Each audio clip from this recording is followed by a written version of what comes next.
से कुछ देर पहले आप सीधी तौर पर दिल्ली के बीजेपी हेडक्वार्टर से तस्वीरें देख रहे थे और जेपी नड्डा जो कि राष्ट्रीय अध्यक्ष उनकी तरफ से आपको बताएं कि एनडीए के वीपी के वाइस प्रेसिडेंट के उम्मीदवार के नाम की घोषणा कर दी गई है और इस बात पर यह भी कहा गया है कि तमाम जो सांसद हैं एनडीए के वो सीपी राधाकृष्णन जो कि वाइस प्रेसिडेंट के उम्मीदवार होंगे उन आपको अपना समर्थन दें। आपसे कुछ देर पहले आप प्रेस कॉन्फ्रेंस देख रहे थे और इस प्रेस कॉन्फ्रेंस में आपको बताएं कि जेपी नड्डा और इसके अलावा कई और नेता की मौजूदगी थी।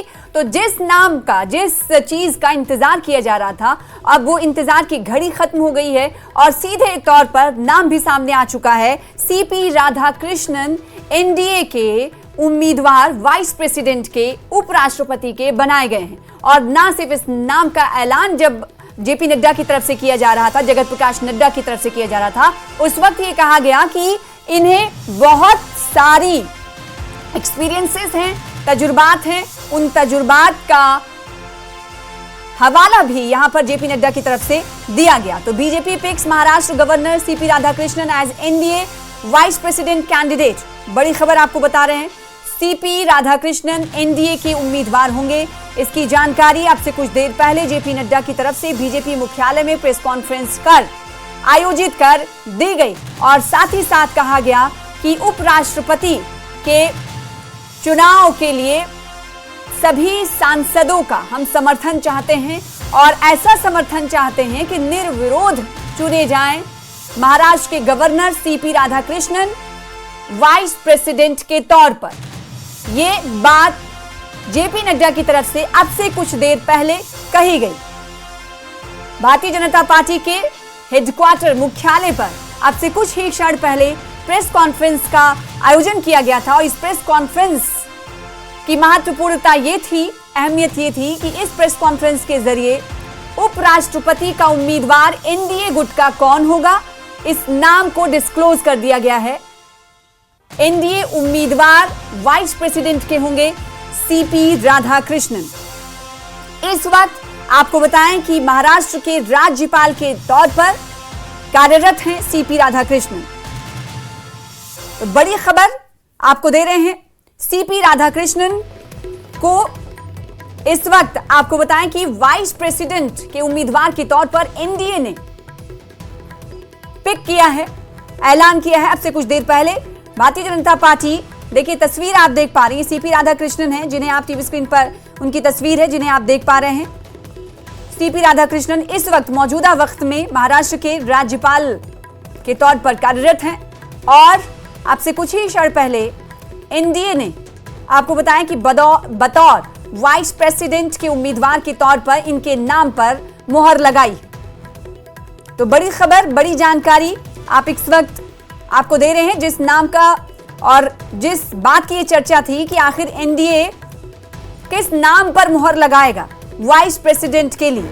वाइस प्रेसिडेंट रहे इससे पहले जगदीप धनखड़ के हवाले से आपने देखा था कि काफी खबरें, सियासी खबरें जो हैं उन पर चयमगोइयां भी हुई, काफी उन पर बहस भी हुई कि आखिर इतनी जल्दी आनन फानन में विपक्ष की तरफ से आरोप लगाया गया कि क्यों हटाया गया, जिसके बाद सरकार ने और जो जगदीप धनखड़ की तरफ से इस्तीफा जब दिया जा रहा था, जब लेटर दिया गया था, इस्तीफा दिया गया था, तो उसमें उन्होंने स्वास्थ्य कारणों का हवाला दिया था जिसके टाइमिंग पर सवाल विपक्ष की तरफ से खड़ा किया गया था और तभी से यह सवाल बरकरार था कि आखिर एनडीए गुट का उपराष्ट्रपति का उम्मीदवार आखिर कौन होगा। तो अब कहीं ना कहीं वो समय, अब उस नाम से भी पर्दा हट चुका है। सीपी राधाकृष्णन एनडीए गुट के उपराष्ट्रपति के उम्मीदवार होंगे। तो बड़ी खबर और बड़ी जानकारी आपको दे रहे हैं। सीपी राधाकृष्णन, इनका पूरा नाम चंद्रपुरम पुन्नुसामी राधाकृष्णन है। इनकी पैदाइश 20 अक्टूबर 1957 को हुई थी, जो कि 31 जुलाई 2024 से महाराष्ट्र के 24वें और मौजूदा वक्त में राज्यपाल के तौर पर कार्यरत हैं। सीपी राधाकृष्णन अब एनडीए के उम्मीदवार उपराष्ट्रपति के बनाए गए हैं। आपसे कुछ देर पहले आप प्रेस कॉन्फ्रेंस देख रहे थे, भाजपा मुख्यालय पर प्रेस कॉन्फ्रेंस आयोजित कर जेपी नड्डा ने इस नाम पर सीपी राधाकृष्णन के नाम पर मुहर लगाई। सीपी राधाकृष्णन, इनका पूरा नाम चंद्रपुरम पुन्नुस्वामी राधाकृष्णन है। इनकी पैदाइश एक बार फिर से आपको बताएं कि अक्टूबर 1957 को हुई थी, 20 अक्टूबर को। और इस वक्त, मौजूदा वक्त में ये राज्यपाल के तौर पर कार्यरत है महाराष्ट्र में। 31 जुलाई से इनका कार्यकाल 2024 से शुरू हुआ था महाराष्ट्र में, जो अभी तक जारी है। तो तजुर्बात को भी अब से कुछ देर पहले साझा कर रहे थे जेपी नड्डा।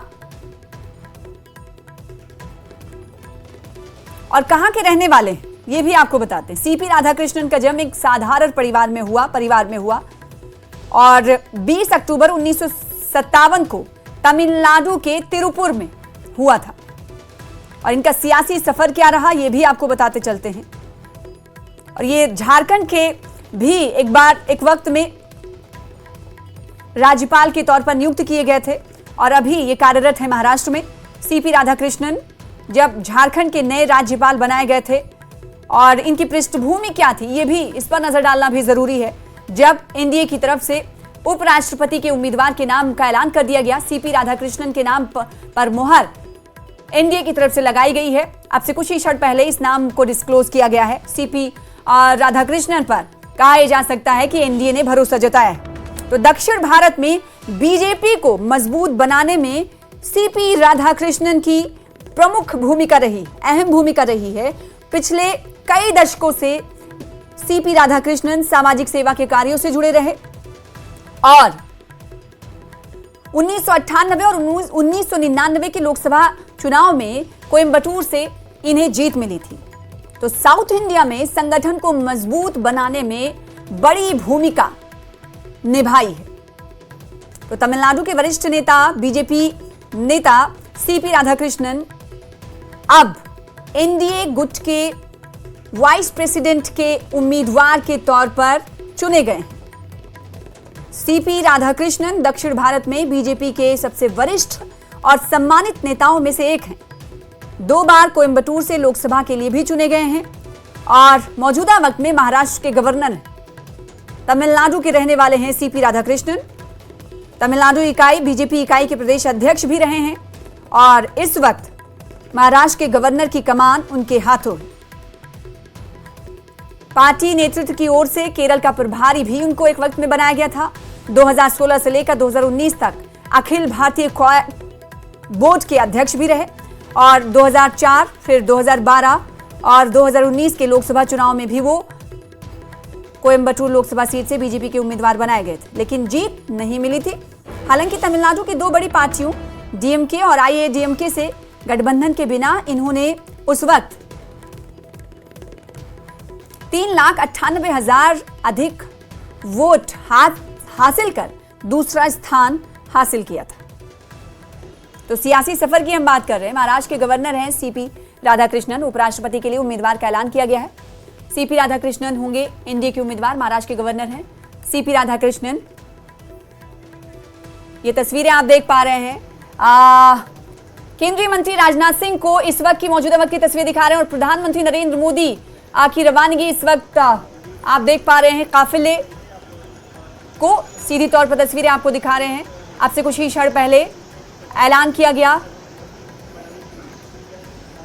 वाइस प्रेसिडेंट के उम्मीदवार के नाम की घोषणा की गई और अब प्रधानमंत्री नरेंद्र मोदी का काफिला बीजेपी मुख्यालय से, दिल्ली बीजेपी मुख्यालय से बाहर की ओर निकलता हुआ एक एक करके बड़े नेता बाहर मौजूदगी उनकी आप देख पा रहे हैं। देखिए, केंद्रीय मंत्री राजनाथ सिंह और साथ ही साथ केंद्रीय गृह मंत्री अमित शाह और जेपी नड्डा जो कि इस वक्त मौजूद हैं और जो बड़े नेता वहां से रवाना हो रहे हैं उन्हें विदा कर रहे हैं। अब से कुछ क्षण पहले आपने देखा था कि कार में प्रधानमंत्री नरेंद्र मोदी की मौजूदगी थी। उनका काफिला आगे की ओर बढ़ चुका है।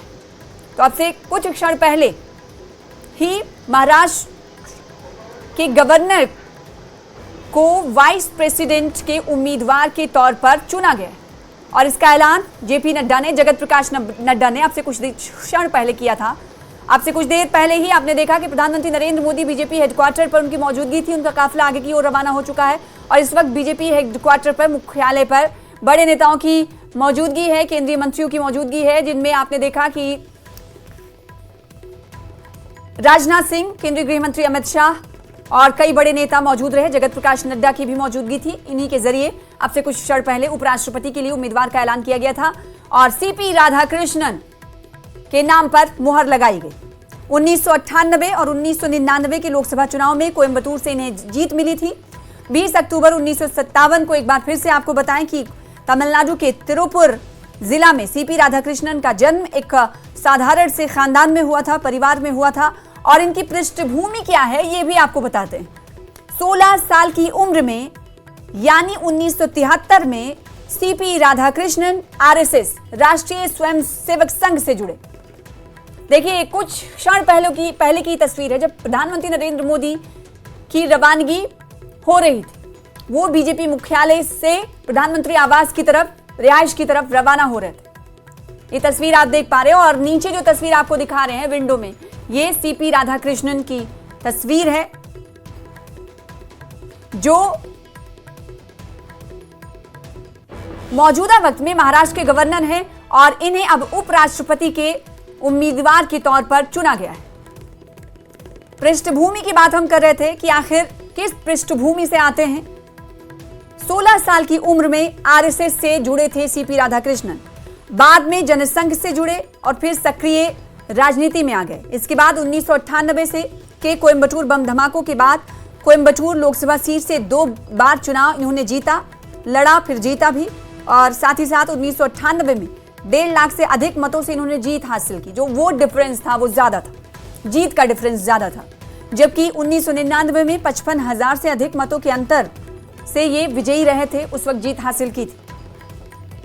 पढ़ाई, तालीम, शिक्षा कहां से ग्रहण की ये आपको बता देते हैं। वीओसी कॉलेज तूतीकोरिन में हुई थी और पारिवारिक पृष्ठभूमि किसान परिवार की रही है सीपी राधाकृष्णन की। और सबसे अहम बात, दक्षिण भारत में, साउथ इंडिया में संगठन को मजबूत बनाने में इन्होंने अहम किरदार अदा किया है। सीपी राधाकृष्णन की गिनती साउथ इंडिया में, दक्षिण भारत में बीजेपी के प्रमुख अहम नेताओं में होती है, अहम लीडरान में होती है। पार्टी संगठन को तमिलनाडु और केरल समेत दक्षिण के, साउथ के अन्य रियासतों में, अन्य राज्यों में मजबूत बनाने में इन्होंने अहम भूमिका, बड़ी भूमिका निभाई है। पिछले 5 से 6 दशकों से आरएसएस, जनसंघ और बीजेपी से जुड़े रहे हैं सीपी राधाकृष्णन।